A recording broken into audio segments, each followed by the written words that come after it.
watching the sun come up. Roger, your cohort is doing real fine also. We haven't heard him for quite some time. I'll give him a call. Stand by. 7 away, Capcom. Fine away. Your cohort there would like to know if you've heard him call you. We heard him talking to Houston, but we can't hear him calling us. Why don't you give him one shout? Hello, Gemini 6, this is 7. How do you read? No joy. We can't read him. Okay, probably the next time around you'll probably be reading them loud and clear. We're 3 hours, 52 minutes into this rendezvous mission, and at the present time we show the spacecraft moving across the Indian Ocean. There's just over an hour to go now before America's 2 spacecraft with their 4 astronauts on board can't meet 180 miles up in darkness over the Pacific Ocean. At 11:25 local time, Gemini VI spacecraft began its circularization burn. That burn was completed on schedule. The crews also have completed successfully a radar lock-on test. And say again the range. Range was 115.58. All systems are looking good, Flight. Tell you, he's flat flying that thing. He's just as steady as can be. When the slant range distance between Gemini VI and Gemini VII has been reduced to approximately 32 nautical miles, Gemini VI will initiate the first of a series of terminal phase maneuvers. These maneuvers are accomplished by the command pilot placing the nose of his spacecraft at his target, Gemini VII, and thrusting along the line of sight. There will be 2 mid-course correction maneuvers, probably here and here. These maneuvers will place him on a trajectory that will be slightly below and in front of Gemini VII. At this point, he will perform a velocity match or braking maneuver that will bring about rendezvous. When he has completely matched the velocity of Gemini VII, he will station keep for several orbits. However, he will not dock. Spacecrafts 7 and 6 are now about 25 miles apart. And as Mr. Kraft just observed, we here on the ground have done all we can in the way of computations. It's up to the crew now. They're on their own. Hey, I think I've got it. Is that spacecraft 7? Negative. It's either Sirius or Gemini 7. 6 and 7 away. We'll be standing by if you have anything for us. Okay. I have 0.54 nautical miles. Stand by to brake. Brake at 0.48 nautical miles. 660 feet. ジェミニ6号と7号の距離はですね、大体300 feet. We're directly below them. 180 feet. 120 feet. Holding 120 feet, Wally. ランデブーに成功です。ランデブー成功です。 Ask them what their range is now. About 20 feet. Yeah, we're sitting up here playing bridge together. We're in formation of 7. Everything is go here. Roger, congratulations. Excellent. Thank you. It was a lot of fun. Rendezvous and docking are most essential to complete the Apollo lunar mission. Now, on this mission with Gemini 7, we in 6 came within about a foot of Gemini 7. Shortly after that, Gemini 7 maintained station on us as well. But rendezvous and docking are feasible for manned crews. Gemini 7, this is 6. We can hold it in the yaw for just a little while. We'll try to get in real close and try to get all those close shots. CS2, Gemini 6, go. Roger. We'd like you to observe 7 on this roll procedure and let us know if you see any water coming out of 7. Oh, I see some now. Could that be the water boiler that comes out in crystalline form? You're right. You know you guys are becoming famous For what, Wally? for rendezvous and doing all those good things. Yeah.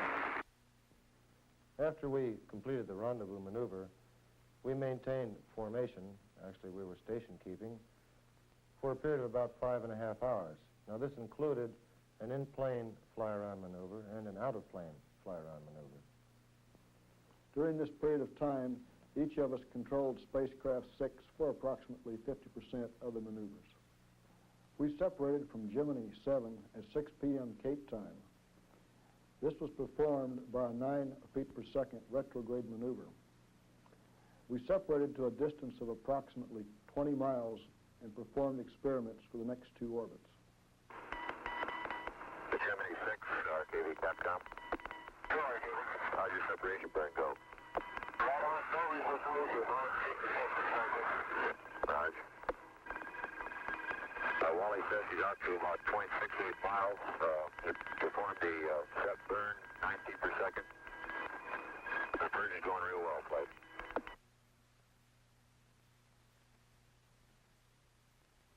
Finally, we collapsed, or should I say, went into a deep sleep at 9 p.m. Cape time, having been up since 4 a.m. that morning. Good morning, Captain Schirra. Good morning, Chris. You're doing great. Let's put it down on the elevator. Good show down there. Before long, we'll be on the boat. Hawaii, we're in pulse mode and in re-entry attitude now. Roger. During the drift off, Frank and Jim, we'll see you on the beach. Okay, Wally. Let's go to recovery. It was an excellent splashdown. And half an hour later, millions of television viewers watched as the captain brought his huge ship gently alongside. It was really a treat to come back aboard in style on number 3 elevator. To have the realization that to accomplish a lunar mission, we had to prove endurance, and we're still proving it now, and to effect rendezvous. Rendezvous is so important to bring our men back from the surface of the moon and back to the Earth, and I hope also to number 3 elevator. Meanwhile, Gemini VII goes on, round and round the Earth, slowly clocking up its required 206 orbits. Frank, we're moving right along in this suit situation. I would like to get some more specific comments from you at this time. Roger, there's no question in our minds the only way to fire these things is without pressure suits.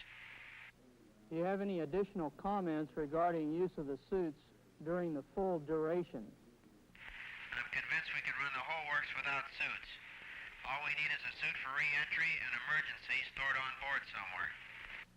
Roger, we copy. We're 317 hours into the mission, only 13 hours and 35 minutes from retro fire tomorrow morning. The mission is drawing to an end. The 76 series of missions was a very fitting climax to a successful year of Gemini flights. Gemini 4 explored extravehicular activity. It also was the start of our buildup of long-duration missions and went 4 days. Gemini 5, in turn, went 8 days.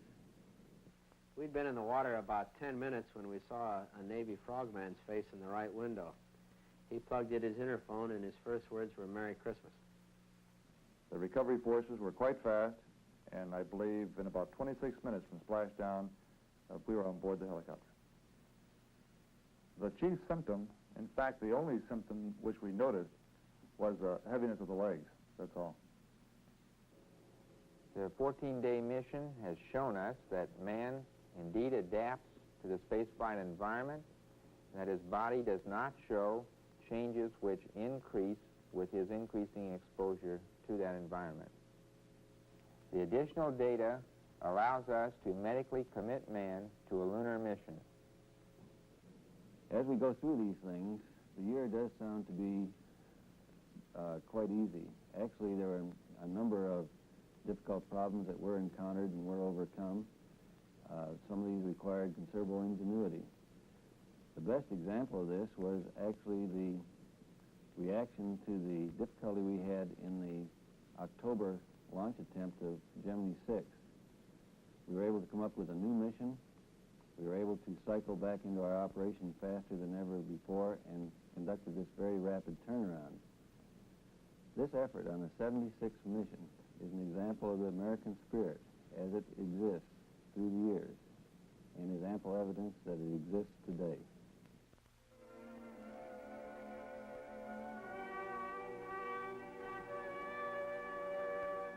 Their voyage will be a continuous reminder that the peaceful conquest of space is the only conquest in which modern man can proudly and profitably engage.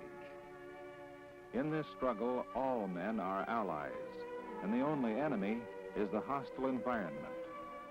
The victory over the final enemy will belong not just to Americans, but to the whole world.